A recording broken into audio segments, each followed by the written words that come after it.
mendengarkan firman dari panjenengan, kita akan lagu penghantar firman Tuhan. Silahkan untuk mamanya yang berdiri lagi. Karena salibmu.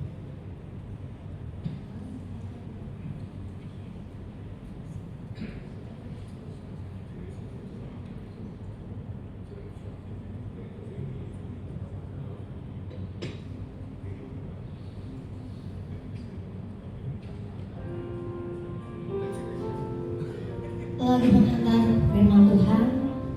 Sesaat sebelum kita mendengarkan, karena salib Tuhan kita bisa hidup sampai hari ini.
Tuhan, luar biasa karya-Mu bagi setiap kami. Kalau hari ini kami ada untuk kami memperingati kebangkitan-Mu Tuhan. Kami percaya bahwa hanya kebangkitan-Mu saja yang membawa kehidupan yang sempurna bagi setiap kami. Engkau memperbaharui setiap kami Tuhan, dan Engkau merancangkan segala sesuatu yang baik. Terima kasih Tuhan Yesus, urapi setiap kami. Biarlah kami mendengar dengan hati yang penuh dengan sukacita di dalam nama Tuhan Yesus. Yang siap untuk mendengarkan firman Tuhan, sama-sama kita katakan amin. Haleluya, shalom. Perkenalkan, nama saya Hana Rifa. Soalnya katanya kalau nggak kenal nggak sayang ya. Jadi saya karena ingin disayangi, saya mau kenalan dulu ya saudara ya. Nama saya Hana Rifa dan saya melayani di gereja Betani Solo Pasar Legi. Ternyata saya juga menemukan ada jemaat saya di sini. Hai, saudaraku, saya sungguh bersuka cita dengan undangan ini. Terima kasih buat undangannya. Saya senang dapat merayakan kebangkitan Tuhan Yesus kepada saudara. Saudara, langsung saja, karena kalau di gereja saya, mereka semuanya bisa bilang bahwa saya kalau khotbah lama, tapi saya usahakan saya nggak lama di sini. Saya melihat wajah-wajah yang agak kelaparan. Langsung saja, oke? Saudara, kalau saudara suka dengan judul firman Tuhan, maka hari ini sesuai dengan tema yang diberikan kepada saya bahwa kebangkitan Yesus itu yang membaharui manusia. Ya, maka kita akan belajar dari seorang murid Yesus yang kehidupannya benar-benar diubahkan sejak kebangkitan Yesus Kristus. Maka judul khotbah hari ini adalah menyangkut tokoh yang satu ini, namanya Petrus. Kalau suka dengan judulnya adalah The New Peter, Petrus yang baru. Ya, kita baca ayat natsnya dulu. Yang pertama, 2 Korintus 5 ayat 17. Mari, saya hanya akan mengajak Bapak dan Ibu membaca ayat ini, saudara ya, sekali saja. Lainnya nanti saya bacain semua, saya janji. Makanya ini harus dibaca dengan keras ya. Sama-sama kita baca. 3, 2, 1. Jadi, siapa yang ada di dalam Kristus, ia adalah ciptaan baru. Yang lama sudah berlalu, sesungguhnya yang baru sudah datang. Haleluya, amin. Saudara perhatikan kata-kata di situ ada yang saya warnai kuning, saudara. Karena itu adalah syarat untuk menjadi ciptaan baru. Harus apa? Di dalam Kristus. Apakah dekat saja, duduk saja mendengarkan firman Tuhan itu di dalam Kristus? Belum tentu. Apakah dengar firman hari Minggu ada ibadah 4 kali, 5 kali, saudara datang terus, itu kita sudah menjadi ciptaan baru? Belum tentu, saudara. Kenapa kok bisa belum tentu? Murid Yesus pada saat itu ada bersama dengan Yesus, dengar khotbahnya Yesus, mungkin kalau bahasanya sekarang sampai belengar-belengar, saudara. Melihat mujizatnya yang dilakukan oleh Yesus. Tapi toh pada waktu Tuhan Yesus ditangkap, semua pada semburat. Benarkah itu? Maka ketika kita bicara tentang manusia lama, ciptaan lama, saudara ya, itu kita tidak sedang bicara orang-orang yang mabuk, madon, ya, apa itu semuanya. Enggak, saudara. Ternyata bahkan yang merasa dekat dengan Tuhan itu belum tentu adalah manusia ciptaan yang baru. Sampai sini nangkep, saudara. Saudara harus nangkep sampai di sini. Karena ternyata murid-murid Yesus pun pada saat itu mereka belum ciptaan baru. Karena apa? Dekat saja tidak cukup. Syaratnya adalah di dalam Kristus. Saudara, kalau dekat itu selalu masih ada jarak, benar kan? Tetapi ketika kita bicara tentang di dalam Kristus, itu manunggal, tidak terpisahkan oleh apapun juga. Makanya kedekatan kita dengan Tuhan itu bukan jaminan, karena Tuhan minta kita ada di dalamnya. Dan ini yang akan kita lihat. Kehidupan murid-murid Yesus, terutama Petrus, dulunya hanya dekat saja, tapi belum manunggal. Dan Yesus melalui kebangkitannya, Tuhan Yesus ini ajaib loh. Dia reka ulang semua peristiwa supaya Petrus menjadi orang yang ada di dalam Kristus. Kita akan melihat perbandingannya. Saya ini dikenal sebagai pendeta yang suka posisi, makanya yang undang saya ini ternyata agak ngawur. Biasanya kan dicarinya yang khotbahnya singkat-singkat, ya itu ada, saudara. Dan saya ini spesialisnya eksposisi. Maka ada banyak ayat, tapi saya nggak akan suruh Bapak dan Ibu untuk membaca. Saya akan bercerita saja. Kita sama-sama di sekolah minggu, amin. Amin. Saudara sudah sepandang, waduh ini pendetone suwe ini. Enggak, saya juga hafal. Oke? Kita mulai saudara. Ada 3 simbol penting. Baterainya habis, padahal suara saya sudah cukup keras ya Bu ya. Ada 3 simbol penting setelah kebangkitan Yesus yang sanggup mengubahkan Petrus. Mari kita pelajari bersama-sama simbol-simbol ini dan bagaimana ini dapat mengubahkan Petrus dari yang apa yang kita kenal yang paling dekat saja dengan peristiwa kematian Yesus apa? Menyangkali Yesus. Padahal modelnya ya kan, waktu mau ditangkap dia tebas itu telinganya siapa itu yang mau nangkap saudara. Dia seperti itu, tapi ternyata toh ketika Yesus sudah ditangkap dia lepas semua. Dia menyangkali Yesus. Kita akan melihat perubahannya melalui 3 simbol penting ini. 3 hal ini yang mengubahkan manusia lamanya Petrus menjadi baru, ya. Dan tanpa kita sadari, Yesus luar biasa. Dia kasih pengalaman lagi kepada Petrus. Yang pertama, apa saudara simbolnya? Yaitu pantai Danau Tiberias. Ya, ini adalah sebuah peneguhan panggilan buat Petrus. Penting untuk dipanggil kembali karena apa? Ini adalah simbol identitas Petrus. Kita lihat ayatnya, bisa disandingkan saudara. Ya, ini adalah identitas awalnya Petrus. Pertama kali dia dipanggil sama Tuhan Yesus untuk menjadi muridnya. Saya janji nggak akan menyuruh baca, saya akan bercerita ya. Yesus pada saat itu berdiri di pantai Danau Genesaret sama Tiberias ya. Ini pantai danau yang sama ya. Terus kemudian dia berkata kepada Simon, pergi, tebarkan jalamu, tangkap ikan ya. Kemudian Simon bilang gini, dari kemarin loh kami itu tidak menangkap apa-apa. Ya tapi karena engkau yang suruh, aku tebarkan juga. Dan setelah mereka melakukannya, mereka menangkap sejumlah besar ikan. Ini sebelum Yesus mati. Ini di awal pelayanan Yesus ketika dia mengajak Petrus. Ya saudara ya, next. Dan kemudian setelah kematian Yesus, kebangkitan Yesus, ini yang dilakukan oleh Yesus. Tadi saya katakan apa? Yesus ini jagonya merimake Yohanes 21 sesudah kebangkitan ya. Ini yang terjadi. Diulang lagi. Yesus ini yang sudah bangkit dari kematian, dia ada juga di pantai Danau Tiberias. Sama tempatnya. Dan kita akan lihat orang-orangnya siapa saja.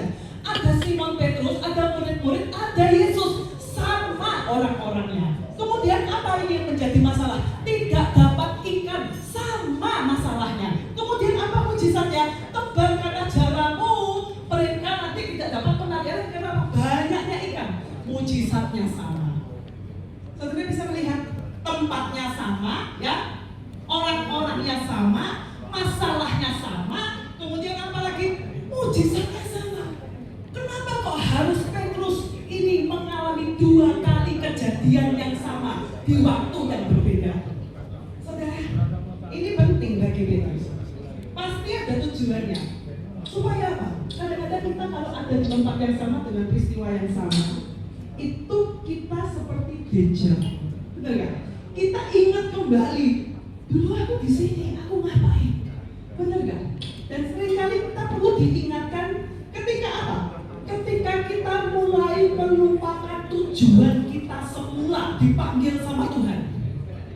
Makanya Tuhan panggil ulang. Tujuannya dipanggil kembali ini supaya apa? Supaya Tuhan itu tahu, aku tahu Petrus, kamu gagal, kamu menyangkali aku 3 kali. 3 kali dalam tradisi Yahudi itu sesuatu yang diulang dengan sangat serius. Makanya kalau di Alkitab suka dituliskan kudus, kudus, kudus. Gak mungkin ditulisnya cuma kudus, kudus. Kudus, kudus, kudus. Abraham, Ishak, Yakub.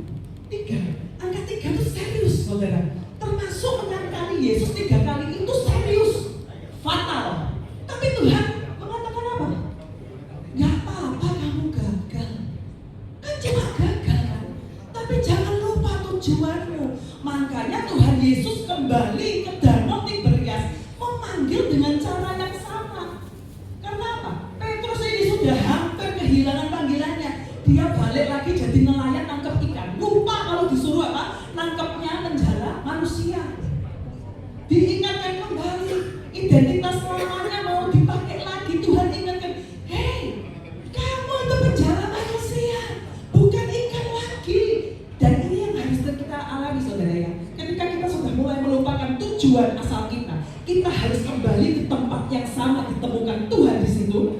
Supaya apa? Kita bisa ingat lagi apa tujuan kita. Jangan kehilangan tujuan kita, saudara. Jangan sampai kita kehilangan tujuan kita. Karena Tuhan kita itu adalah Tuhan spesialis. Mulai lagi dari nol. Dikasih lagi awal yang baru. Supaya apa?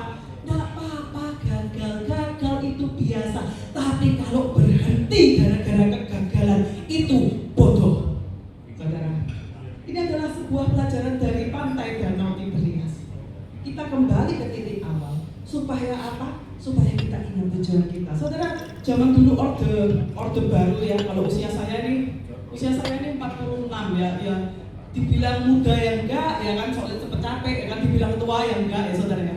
Tapi kalau yang seumuran dengan saya, pasti mengalami yang namanya dulu orde baru. Ya, orde baru benar, Pak Harto orde baru ya. Kemudian tahun 99 ada apa? Tahun 99 apa ya? Saya lupa ya, informasi. Ganti lagi ordenya ya, sampai sekarang ini ordenya apa ya? Ini orde apa? Orde fakir.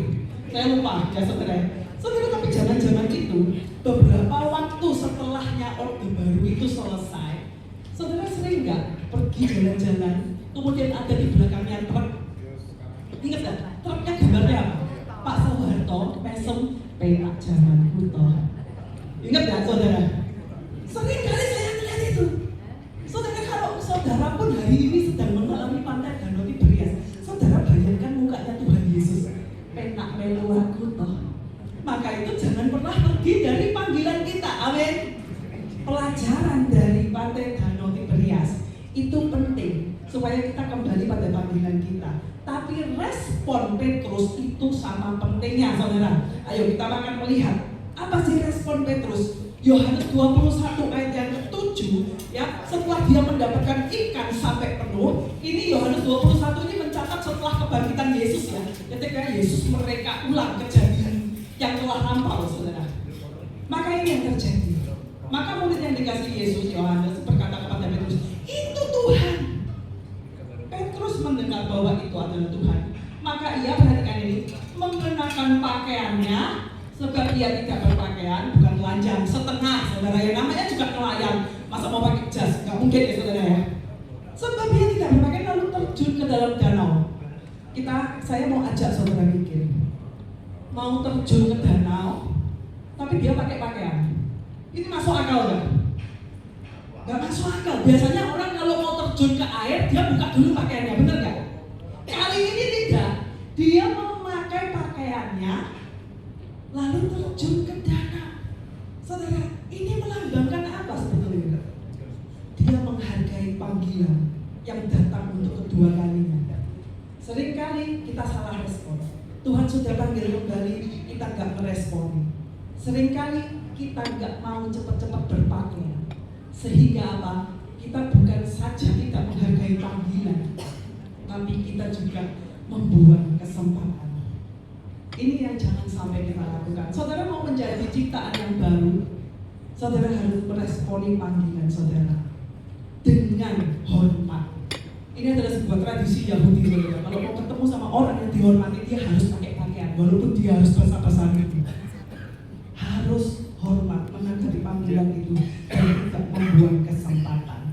Dari pelajaran pantai Danau Tiberias, kita mempelajari satu hal, bahwa panggilan Tuhan tidak pernah batal karena kita gagal. Tapi dalam kegagalan kita dapat kembali menemukan identitas ilahi. Petrus hampir kembali jadi penjala ikan lagi, tapi dia memilih untuk ikut menanggapi panggilan Tuhan yang kedua, yaitu menjadi penjala manusia. Simbol yang kedua, langsung saja, api arang, saudara ya. Api arang ini lambang apa? Ketika seseorang itu akan menjadi ciptaan yang baru, sebenarnya yang sedang terjadi adalah Tuhan memberi pengampunan dan penerimaan atas masa lalunya. Ya, api arang ini adalah simbol kejatuhan dan pemulihannya Petrus. Sama simbolnya, jatuh dan dipulihkan. Simbolnya sama, api arang. Kita lihat ayatnya, saudara. Kejatuhan Petrus ini terjadi ketika Yesus mulai diadili. Ya, suasananya gelap, mencekam. Sementara itu hamba-hamba dan penjaga-penjaga bait Allah telah memasang api arang. Sebab hawanya dingin. Mereka berdiri berdiam di situ. Petrus juga di sana ini sebelum ditanya-tanyain, kamu kenal enggak? Enggak, aku enggak kenal. Belum ya saudara ya. Ini sebelumnya berkokok. Ini yang terjadi. Ada api arang di situ. Saudara, ini adalah api arang yang membuat Petrus down. Saudara, kenapa? Karena dia menyangkali Tuhan. Kemudian sesudah kebangkitan, Tuhan membuat api arang lagi. Semuanya hampir sama ya. Tadi kita sudah menemukan api arang, sekarang ketemu api arang lagi. Tapi ada bonusnya. Apa itu bonusnya, saudara? Ikan dan roti. Saudara, api arang yang pertama, suasananya dingin mencekam. Tapi api arang yang kedua dapat bonus. Ada apa? Ikan dan roti. Saudara, kita mau bahas api arang ini tentang apa? Dari kejatuhan sampai pada pemulihan. Api arang yang pertama itu bicara tentang kejatuhan dan kegagalannya Petrus. Ya, dan ini yang penting. Kalau api arang itu nggak diganti sama Tuhan dengan api arang yang baru yang di Yohanes 21, ya, maka api arang yang akan diingat seumur hidup Petrus adalah api arang yang ada ketika Yesus lagi mau diadili di malam yang mencekam itu, saudara. Api arang yang pertama itu bicara tentang kejatuhan dan kegagalan. Ini loh bahayanya kalau kita hanya mengingat momen gagal atau jatuh kita. Jurnal ilmiah, ya ini nanti kalau ada dokter-dokter yang menyanggah nanti aja waktu di belakang, jangan waktu saya khotbah ya. Tapi jurnal ilmiah mencatat bahwa manusia lebih mudah mengingat memori negatif daripada yang positif. Ya kan? Saudara kalau disakiti sama orang, wah sampai mati aku ora gelem ngampuni, bener kan? Kalau ada yang momen-momen negatif, oh senengannya diungkit-ungkit tangkanya, kenapa kok banyak perceraian? Karena yang diungkit-ungkit momen-momen negatif. Coba yang diingat-ingat, tapi kamu sering ngasih aku bunga ya, bunga deposito. Oh gak jadi, saudara ya kan? Tapi manusia tuh memang gitu. Ini jurnalnya ada beberapa, makanya saya catat di sini, saudara, nanti penuh. Saudara, oh manusia itu memang lebih mudah mengingat hal-hal yang negatif. Bayangkan kalau Petrus umur hidupnya membayangkan api arang di mana dia menyangkali Yesus. Dia nggak mungkin jadi rasul yang hebat. Dia nggak mungkin bisa berjalan. Dia pasti trauma setiap lihat api arang. Dan saudara-saudara, api arang ini di dalam Alkitab kita hanya ditulis 2 kali saja. Dan dua-duanya melibatkan Yesus dan Petrus. 2 kali saja. Tuhan kalau mau menghapus trauma kita, masa lalu kita, benar-benar dia lakukan dengan serius, saudara. Jadi apa sih yang menjadi momen kegagalanmu, momen kelemahanmu, kejatuhanmu? Yesus mau gantikan itu semua. Saudara, saya pernah punya pengalaman ya, saudara. Saya ini sebetulnya orangnya jarang dandan, tapi khusus terima rapot saya dandan, saudara. Kenapa? Anak saya itu malu, karena pernah saya pulang olahraga langsung terima rapot terus dia bilang, "Mami ini melek sekali, teman-temanku bilang mami culek." Sejak saat itu saya kalau terima rapot mentilis, saudara. Sejak saat itu, ya. Pada waktu itu anak saya yang laki itu masih kelas 2 SMP. Ini anaknya memang rodok konyol, saudara. Tapi ya karena anak laki satu-satunya tetap saya sayang, nggak ada pilihan lain. Kemudian saudara, saya terima rapot dengan dandanan yang cukup, menurut saya itu oke gitu ya. Menurut orang lain terserah. Ya, saya datang terima rapot, kemudian saya duduk di depan yang guru. Waktu giliran saya, di belakang saya masih ada kira-kira ya 9-10 orang tua lah. Ada juga yang jemaat. Saya duduk di depan guru tersebut. Saya ini kalau terima rapot gak senang basa-basi, pokoknya tak terima salaman, saya gak ada tunggaan SPP, oke saya pulang. Tapi waktu itu saya ditahan dengan satu perkataan, "Bu, maaf ya Bu ya, JJ itu," nama anak saya JJ, "seragamnya itu kan kekecilan." Saya udah mulai gak enak ini. "Oh ya, saya udah sering suruh beli, Miss." "Terus gimana?" "Enggak, gini, JJ itu dipanggil sama kepala sekolah, sama guru-guru karena kok bajunya ini kekecilan dipakai terus." Anak saya ini memang, saudara, pakainya tuh bisa laki tapi pakai crop top. Terus, "Oh iya Bu, padahal saya suruh beli." "Enggak Bu, tapi dia bilang sama kepala sekolah begini, Pak, mam saya itu miskin, makan saja susah, apalagi beli seragam." Anak saya hampir mendapat bantuan BLT, saudara. Gara-garanya aku seperti itu. Sampai hari ini dia sudah kelas 2 SMA, saya tidak pernah mau datang ngambil rapot. Kenapa? Trauma saya. Digambar sama anak lanang ini saya trauma. Saya tidak mau mengingat-ingat itu. Peristiwa ngambil rapot itu selalu menjadi momok yang mengerikan karena saya mendapat kenyataan anak saya ini nyelotok apa meneh. Habis mama miskin kayak iso makan, padahal badan saya yang gemuk loh. Dia mau nggak bisa makan tuh ya ini kan tidak masuk akal, saudara. Saya nggak mau terima rapot. Ini sama yang sering terjadi kepada kita. Berapa banyak itu hanya masalah sepele, masalah ya masih ada kocak-kocaknya lah. Tapi berapa banyak kita tidak bisa mengatasi trauma kita dan kita nggak bisa bergerak maju. Hari itu kalau Petrus nggak dapat api arang yang kedua, dia juga tidak akan menjadi siapa-siapa. Saudara, api arang yang kedua itu bicara tentang apa sih, saudara? Tentang pemulihan. Tadi saya katakan apa? Api arang ada bonusnya apa? Ikan dan roti. Api arang yang pertama nggak ada bonusnya. Dalam tradisi Yahudi, kalau menyiapkan makanan itu artinya kamu tak terima lagi. Kalau musuh nggak dikasih makanan, diracun, saudara ya. Tapi ini nggak diterima lagi. Aku mau merekonsiliasi hubungan denganmu. Itu ikan dan roti diterima. Dan ikannya sudah tersedia. Tuhan nggak ngambil ikan dari hasil tangkapan para murid. Enggak. Tuhan punya sendiri. Artinya apa? Tuhan itu yang berinisiatif bawa ikannya sendiri untuk memulihkan hubungan dengan Petrus. Bukan kita ngerayu-rayu Tuhan memberi ikan. Pakai ikan ini aja Tuhan, kita makan bersama. Enggak, Tuhan nggak butuh ikanmu. Ini membuktikan bahwa Tuhan ingin bahwa ada rekonsiliasi antara engkau dengan Tuhan. Sedalam apapun engkau jatuh, Tuhan yang datang. Bukan engkau sendiri yang merasa bersalah, trauma dan lain sebagainya. Enggak, Tuhan yang datang. Aku pulihkan traumamu. Itu yang terjadi, saudara. Ya, ikannya sudah tersedia. Kamu ku ampuni dan kamu ku terima kembali. Itu yang dikatakan oleh Tuhan. Saudara, Petrus ini memiliki luka masa lalu yang hampir saja dia trauma dengan api arang itu, saudara. Tapi Tuhan memulihkan secara tuntas dengan api arang yang baru yang hanya disebut 2 kali di dalam Alkitab, saudara. Dan itulah yang memulihkan Petrus. Ya, dari pelajaran poin yang kedua ini, saudara, apa sih saudara yang kita pelajari?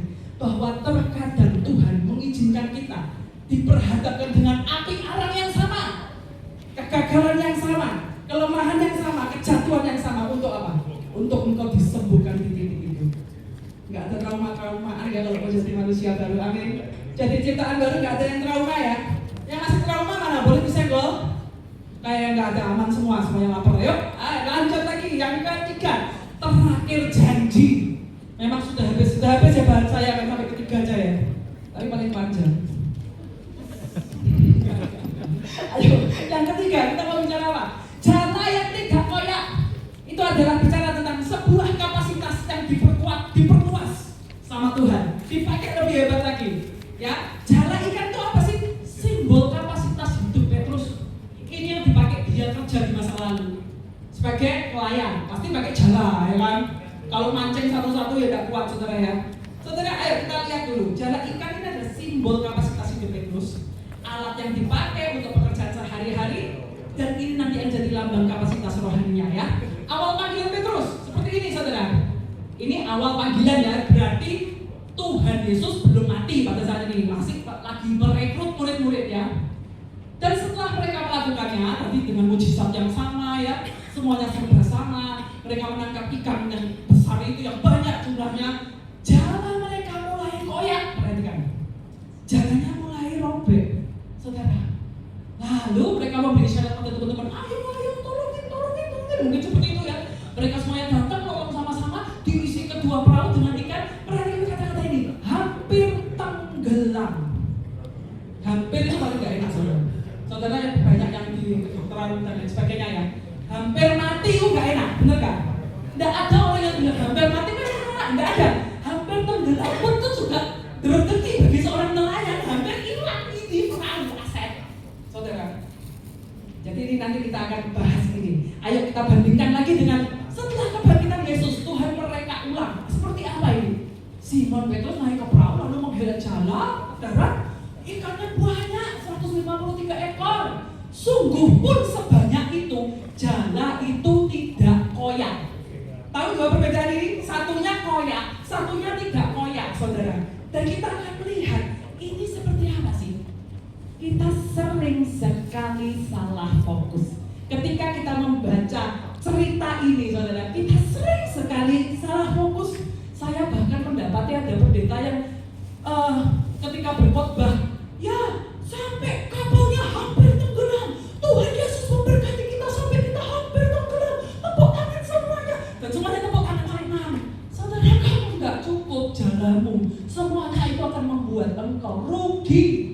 Berkat tanpa daya tampung yang memadai membuat engkau hampir tenggelam. Rugi, bos. Apa yang bisa kita nikmati kalau kita tenggelam? Apa yang bisa kita nikmati kalau Anda dipakai Tuhan luar biasa, tangan-tangan Anda menyembuhkan banyak orang, resep-resep saudara tok cara semuanya, tapi engkau hampir tenggelam, rumah tanggamu tidak karu-karuan, anakmu narkobanan, buat apa? Sih saudara, jalanmu jangan sampai koyak, dan Tuhan mau benahi jalanmu ketika engkau menjadi ciptaan yang baru. Saudaraku, kapasitas hidupnya itu harus benar-benar kuat. Kita punya nilai hidup yang dianut sesuai firman Tuhan yang menimbulkan iman kita sehingga karakter kita ini menjadi orang yang siap nyonggo berkat. Yang siap nyonggo berkat, coba angkat tangannya. Tidak ada yang mau nyonggo berkat. Ya ini baru orang-orang yang siap nyonggo berkat. Tapi siap nyonggo berkat, jalanmu harus diperkuat. Gimana caranya memperkuat jalan? Coba kita melihat ya. Jala ini saudara, ini bukan sebuah alat yang kalau rusak kita beli baru check out Shopee. Enggak. Ya, Shopee enggak ada jual jala, saudara. Alat pancing ada. Jala ini sesuatu yang dipakai terus-menerus. Ya, bahkan ketika dia koyak itu tidak dibuang. Ya, jala yang kuat adalah jala yang pernah koyak. Ini beneran saudara, ini saya belajar dari nelayan ini sampai apa. Jadi waktu dia koyak, dia harus dijahit kembali, ditebelin di bagian situ, saudara. Dan ini artinya apa? Kita harus mengenali titik lemah kita. Jangan sampai koyak bolak-balik di tempat yang sama. Ledeh itu namanya, saudara. Gak bisa diperbaiki lagi kalau sampai di tempat yang sama kamu koyak terus robek terus dibuat gini, koyak sobek lagi. Gak bisa lama-lama rusak dan harus dibuang. Padahal jala itu bukan barang sekali pakai buang. Ya, kemarin apa? Kita harus mencintai proses di dalam kehidupan kita walaupun menyakitkan. Kita tidak mungkin berhadapan dengan kehidupan seperti drama Korea. Ya, drama Korea itu saya kalau lihat anak-anak muda putus gara-gara apa? Soalnya nggak kayak di film-film bodoh. Nggak ada di film itu semua direkayasa, saudara, supaya terlihat apa menarik. Yang senyum-senyum kayaknya ngikutin di drakor. Ya saudara, nggak ada, itu cuma bohong iklan, saudara. Tapi hidup itu memang kadang-kadang kita harus mengalami proses yang menyakitkan. Ya, kalau koyak dijahit ulang lebih kuat. Kemudian apa lagi? Sudah dijahit bolak-balik, saudara. Dia harus siap diuji. Jalan kuat atau tidak ditentukan saat dia ditarik ke atas. Dan itu ikan-ikan menekan dia ke bawah. Bayangin, ditarik ke atas, ikan yang menekan ke bawah. Apakah kita tetap kuat jalanmu tidak robek? Diujinya di situ. Maka itu perkuat jalanmu. Poin yang ketiga ini, saudara. Pelajaran apa yang bisa kita petik, saudara? Jangan khawatirkan tentang banyaknya ikan. Banyaknya ikan itu tergantung Tuhan Yesus muni apa. Benar saudara? Tuhan Yesus bilang, nabarkan jalan ke kanan dapat ikan. Nabarkan jalan sekarang dapat ikan. Tergantung Tuhan Yesus. Tapi alat untuk nangkep ikan itu tergantung diri. Apakah jalanmu gampang koyak apa tidak? Perhatikan kekuatan jalan untuk menampungnya. Saudara, sebagai ayat beneran terakhir, ya, ini yang mau saya katakan, saudara, ya, Yohanes 21 ayat 14. Itulah ketiga kalinya Yesus menampakkan diri kepada murid-muridnya sesudah ia bangkit dari antara orang mati. Saya nggak ajak saudara gimana matinya, gimana bangkitnya, nggak ada, saudara, ya. Saya cuma mau kasih tahu sama saudara kata-kata ketiga kalinya Yesus menampakkan diri. Tadi saya sudah sempat singgung 3 kali, ya. Ini adalah sesuatu yang serius. Ini adalah suatu lambang bahwa Tuhan serius serius bekerja untuk engkau, supaya engkau menjadi ciptaan yang baru. Ya saudara ya, 3 kali menyangkali, 3 kali Yesus bertanya, apakah kamu menyangkali aku? Bukan itu pertanyaannya. Apakah kamu mengasihi aku? 3 kali. 3 kali kegagalannya Petrus ditutup dengan Tuhan dengan pertanyaan, apakah kamu mengasihi aku? Pemulihan yang sempurna. Dan saya berharap engkau dan saya melalui kuasa kebangkitan Kristus juga menjadi ciptaan yang baru. Ingat syaratnya apa? Di dalam Kristus. Amin. Selamat. Sama. Mari kita berdoa. Kami bersyukur Tuhan buat firman-Mu. Kami percaya bahwa kuasa kebangkitan-Mu itu sajalah yang menjadikan kami manusia yang baru. Dan hari ini kami menyerahkan hidup kami seluruhnya Tuhan. Kami mau untuk menerima panggilan ulang dari Engkau, sebuah panggilan yang diperbaharui dan diteguhkan. Kami juga mau Tuhan menerima pengampunan dan penerimaan-Mu Tuhan. Biarlah kami Engkau sembuhkan di titik di mana kami perlu disembuhkan. Terima kasih Tuhan. Dan biarlah Tuhan kami mengerti bahwa apa yang Engkau lakukan itu sempurna dan digenapi di dalam hidup kami. Terima kasih buat pengorbanan-Mu, terima kasih buat kematian-Mu, dan terima kasih buat kebangkitan-Mu. Semuanya sempurna bagi setiap kami. Di dalam nama Tuhan Yesus, hamba-Mu selesai berbicara, tapi Roh Kudus Engkau memimpin setiap kami untuk kami dapat menemukan kebenaran-kebenaran di dalam Engkau lebih lagi. Haleluya. Amin.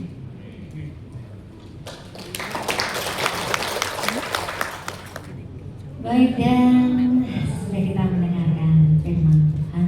Kali ini kita mengajak Bapak Ibu untuk memberikan sedikit dari